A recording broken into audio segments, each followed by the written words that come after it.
Yeah, that arena is going to be rocking. All right, LeBron posted this on his Instagram story of himself in the gym with Tyrese Maxey with the caption saying, "We locked in, Reese for president." So those two are already bonding. Let's get our senior writer, Anthony Slater, and basketball analyst King McClure into this discussion, guys. All right, King, let's start with you. What type of influence do you see LeBron having on the Sixers squad? They've got a couple of young guys, notably, of course, VJ. That's what my mind immediately goes to. It goes to the young guys. When you look at VJ, you look at Tyrese Maxey. I mean, these are future stars of the NBA.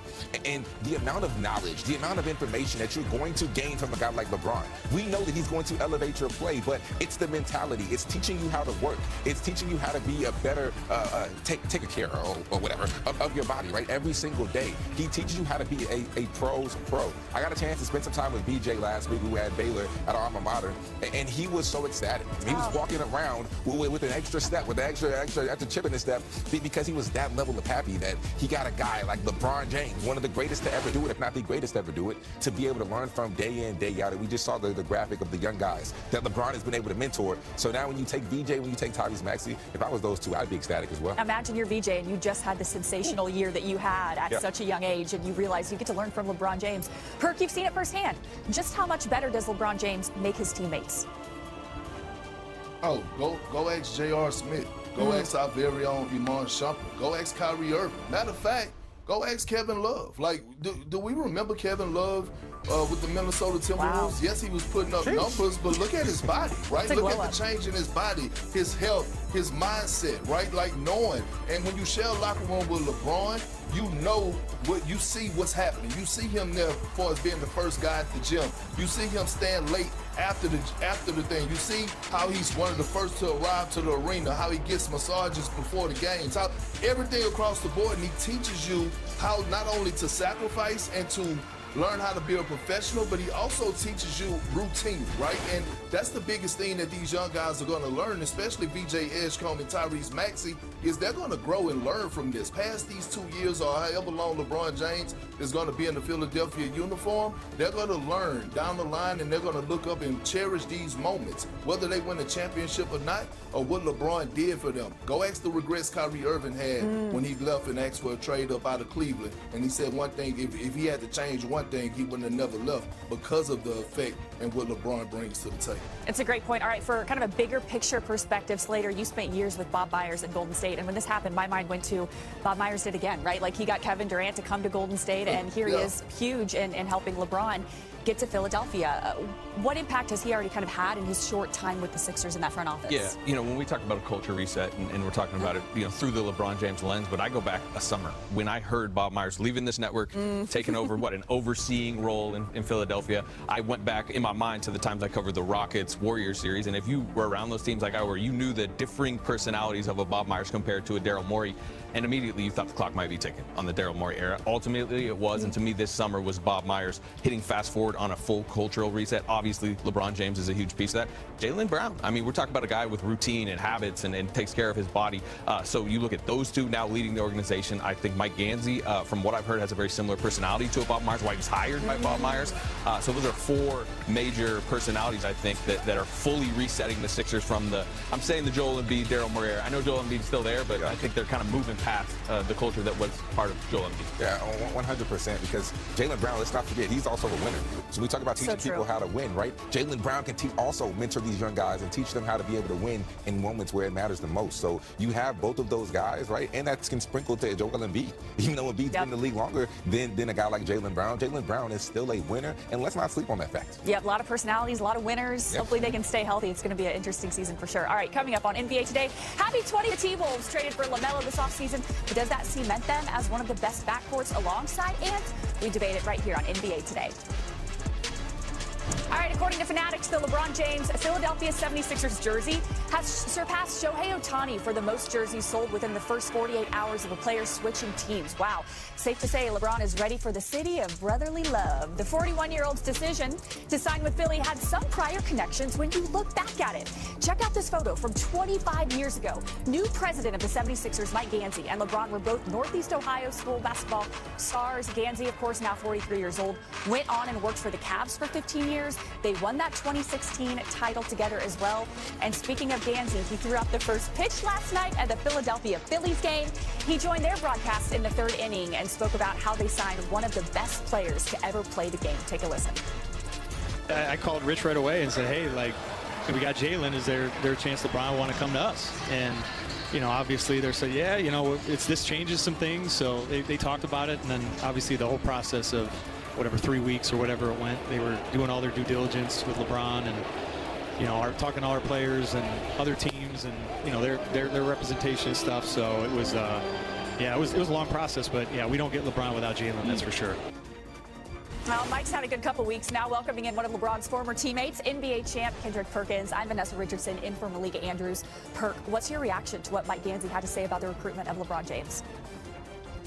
Well, I mean, I wish it was a moment for us to have a previously on NBA Today, because I've been saying this since it happened, that Jaylen Brown was the piece that actually moved the needle. But again, every time I think of someone making these comments and talking about the 76ers and you think that they could possibly go on and win the championship, I always got to think about the Boston Celtics and Brad Stevens. Like, this is going to be tied to them for the rest of for the history of the NBA. It's going to be tied to them for the simple fact that not only did you trade an all-NBA caliber player to a rivalry team, but now you know that was the deciding factor to land arguably the greatest player to ever play the game that is still playing at an all-NBA level that possibly could go out and win the championship. If the 76ers go on to win the NBA championship with LeBron James and Jaylen Brown, it will stain the Boston Celtics forever, for the rest of the NBA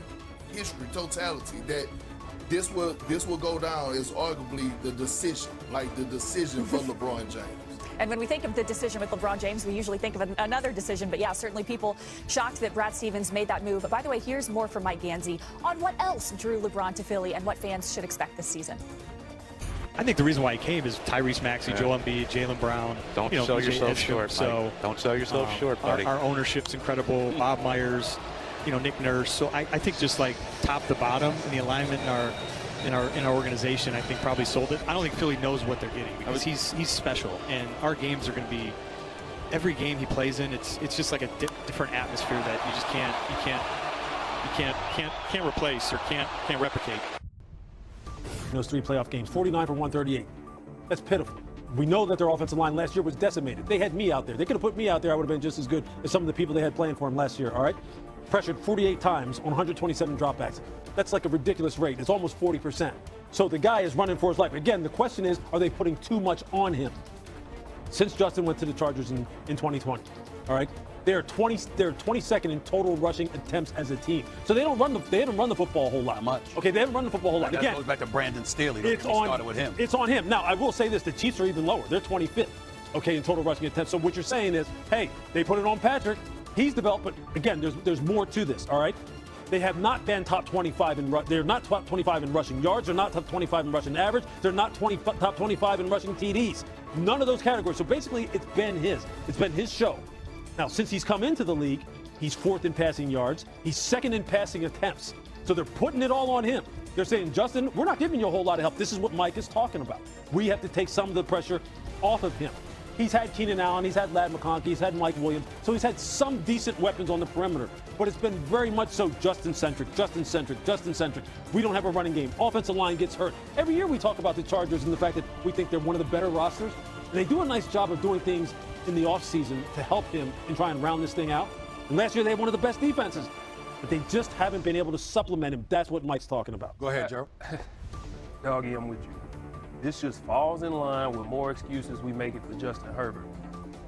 If he needs time, that's fine. But every time y'all get a chance, stop going to the mountaintop and screaming, he's a top 5 talent!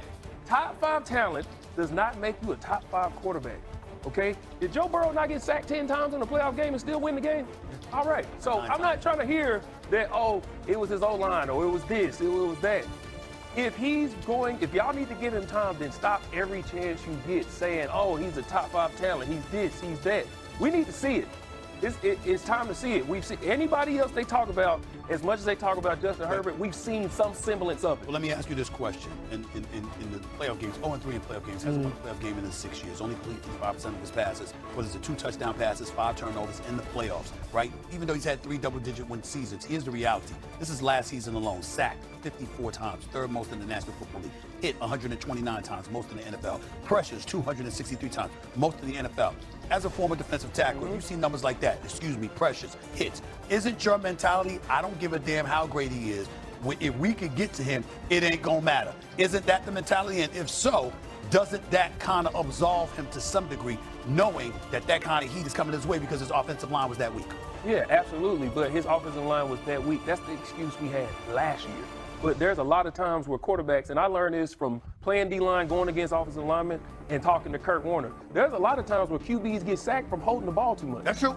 Like we seen Caleb Williams get sacked a lot because he just running around. But I'm asking you, is that Justin Herbert? Yes. Does he hold on to the ball too much? There's times where we thinking like, what are you doing? Get the ball out your hand. Yeah, what are you doing? There are times, and look, and you know this too, to be fair to Justin Herbert, there are times where we sit there and we're watching a game on TV and we're going to get the ball out. And then when we break it down and we look at it, there's nowhere to get the ball out to. There's nowhere to go. And so he's sitting there going, hey, look, I can either take this sack here or I'm going to try and make something happen because I'll tell you this, I'm not getting a whole lot of help running the football. We're not a real balanced offense. I know it's all on me.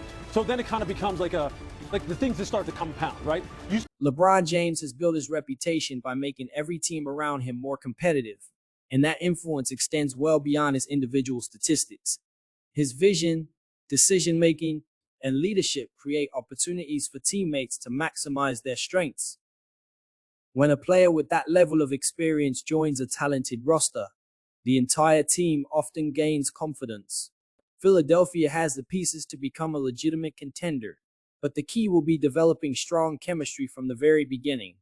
Every player brings a different skill set, and success will depend on how well those talents complement one another. A balanced team that trusts its system is usually much more dangerous than one that relies on individual brilliance alone. One of the biggest advantages of adding a veteran leader is the example he sets every single day. Younger players can learn how to prepare, stay disciplined, and approach every practice with purpose. Those habits may not generate headlines, but they often become the foundation of long-term success for both players and organizations. There is plenty of excitement surrounding this roster, but championships are earned through consistency rather than expectations. The regular season will present challenges that test the team's resilience, including difficult road trips, injuries, and periods of adversity. How the group responds during those moments will reveal its true potential. The organization also deserves credit for creating an environment focused on winning. Surrounding talented players with experienced coaches and respected basketball minds increases the chances of building a sustainable culture. That combination gives the team an opportunity to compete at a high level throughout the season, instead of relying solely on star power.